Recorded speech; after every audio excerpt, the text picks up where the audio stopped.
ایک सरसब्ज और शादाब जंगल में एक नन्हा सा सफ़ेद खरगोश रहता था जिसका नाम चमको था। चमको बहुत तेज दौड़ता था, लेकिन इसका कोई खास दोस्त नहीं था। वो अक्सर अकेला बैठकर सोचता रहता कि काश इसका भी कोई दोस्त होता। एक दिन जब सूरज की नर्म रोशनी फूलों पर पड़ रही थी, चमको उदास होकर एक दरख्त के नीचे बैठा था।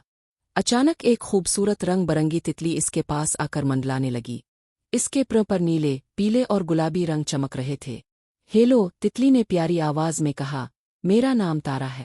तुम इतने उदास क्यों हो? चमको ने आह भरी, मेरे पास कोई दोस्त नहीं, सब मुझसे दूर रहते हैं। तारा मुस्कुराई, अब तो मैं हूं ना, क्या तुम मेरे दोस्त बनोगे? चमको की आंखों में खुशी चमकने लगी, सच? तुम मेरी दोस्त बनोगी? हाँ, तारा ने हंसते हुए कहा, दोस्ती में ना बड़ा होता है ना छोटा, ना तेज ना सुस्त, बस दिल अच्छा होना चाहिए।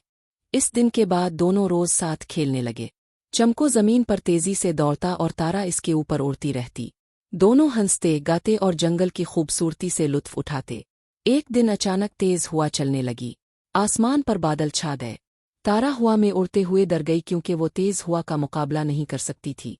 चमको ने फौरन इसे देखा और बोला, जल्दी आओ, मेरे साथ दरख्त के नीचे छप जाओ। तारा जल्दी से नीचे आई और चमको के करीब बैठ गई। चमको ने अपने नर्म जिस्म से इसे हुआ से बचाया। कुछ देर बाद बारिश रुक गई और मौसम साफ हो गया। तारा ने खुश होकर कहा, तुमने आज मेरी जान बचाई चमको। चमको मुस्कुराया, दोस्त हमेशा एक दूसरे का ख्याल रखते हैं।